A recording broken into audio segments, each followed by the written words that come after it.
Intéressons-nous maintenant aux sommes de radicaux. Alors pour les sommes de radicaux, c'est très simple. Il faut pas s'embêter. Simplifions toutes les racines. Et puis après on verra. Donc simplifions racine de 216, racine de 96 et racine de 150. Et puis on verra ce qu'il faut faire. Donc décomposons chaque nombre dans les racines. Donc 216, eh bien décomposons. On divise par 2, ça fait 108. On divise par 2, ça fait 54. On peut encore diviser par 2, ça fait 27. Ah, là on peut plus diviser par 2. On peut diviser par 3 par contre. Ça nous donne 9. Par 3, ça nous donne 3. Et par 3, ça nous donnera 1. Ok, donc 216, maintenant nous savons que c'est 2 au cube. Mais bon, le cube ça nous intéresse pas. Donc 2 au carré fois 2 fois 3 au cube, mais encore une fois, le cube ne nous intéresse pas. Donc 3 au carré fois 2. Fois 3, pardon. Ok, donc ça c'est pour 216. De cet côté. Ensuite, racine de 96. Donc on va décomposer 96 cette fois-ci. Alors, est-ce qu'on peut diviser par 2? Oui. Ça nous fait 48. Diviser par 2, oui. Ça nous fait 24. Par 2, 12. Par 2, 6. Par 2, 3. Et puis 3. Alors, on a 2 exposants 5, mais 2 exposants 5, ça va pas nous intéresser, il nous faut du carré. Autrement dit, on a du 2 au carré fois 2 au carré fois 2. Et puis fois 3. Ok. Ça, c'est pour 96. Maintenant, pour 150. Alors oui, c'est un peu fastidieux, mais il faut passer par là hein, pour simplifier des racines. Est-ce qu'on peut diviser par 2? Oui. Ça nous fait 75. Est-ce qu'on peut diviser par 2? Non. Est-ce qu'on peut diviser par 3? Oui. Ça nous fait 25. Est-ce qu'on peut diviser par 3? Non. On passe à 5. Est-ce qu'on peut diviser par 5? Oui. Et oui. Très bien.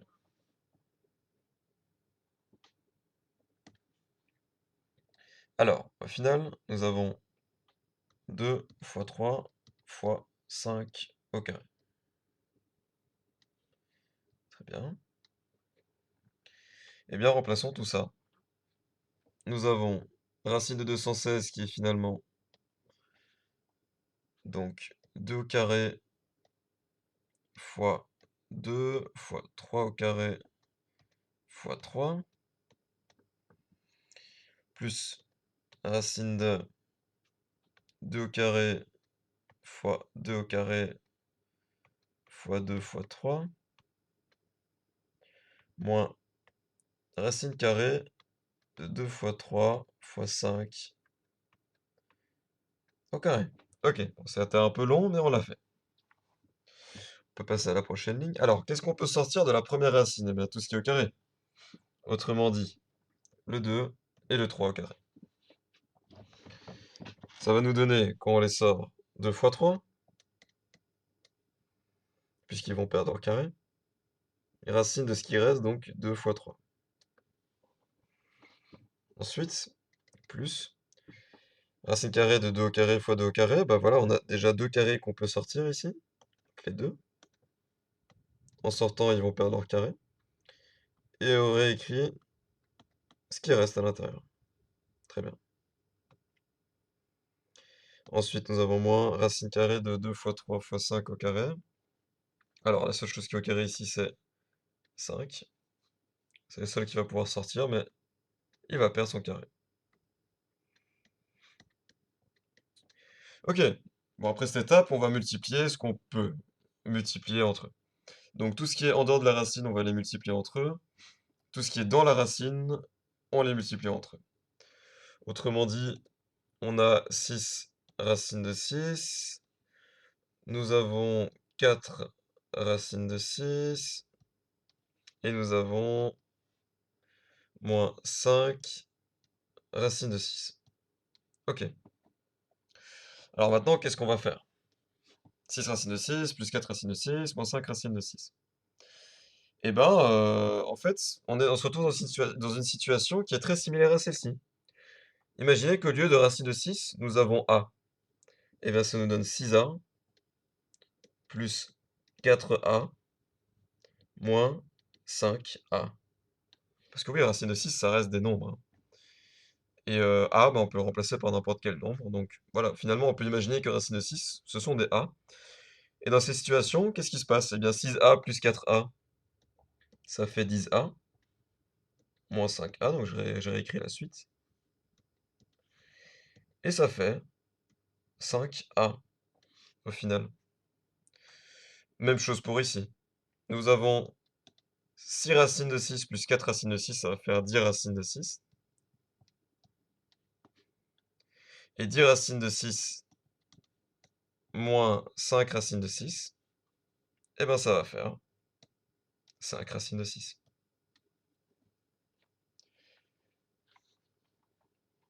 Alors, pour bien mettre au clair quelque chose, ça, ce n'est faisable que si nous avons, bien sûr, des racines similaires, des racines semblables. Nous n'avions que des racines de 6, donc c'est pour ça qu'on peut faire cette allégorie avec A. Maintenant, que se passe-t-il si nous avons, par exemple, 5 racines de 3 moins 2 racines de 3 plus 4 racines de 2? Eh bien, bah, je vais vous laisser faire de votre côté, donc mettez la vidéo sur pause. En général, c'est ce qu'il faut faire avec mes vidéos. Je vous laisse le faire de votre côté, et puis une fois que vous l'avez fait, ben, vous remettez sur play, et vous voyez comment moi j'ai fait. 5 racines de 3 moins 2 racines de 3, eh ben, nous avons deux racines semblables. Donc nous pouvons effectuer la même chose que 5a moins 2a, hein, ce qui nous donne 3 racines de 3. Nous réécrivons le reste parce que nous n'y avons pas touché. Et là, nous voyons que nous avons deux racines qui ne sont pas semblables. Eh bien, on ne peut pas les additionner. Donc on s'arrête là, tout simplement. Il ne faut pas aller plus loin. Si nous avons deux racines qui ne sont pas semblables, nous ne pouvons pas les additionner et nous ne pouvons pas les soustraire. Un point, c'est tout. Donc si vous avez ça dans votre évaluation, eh bien vous laissez la réponse telle quelle. Voilà, voilà, merci d'avoir écouté.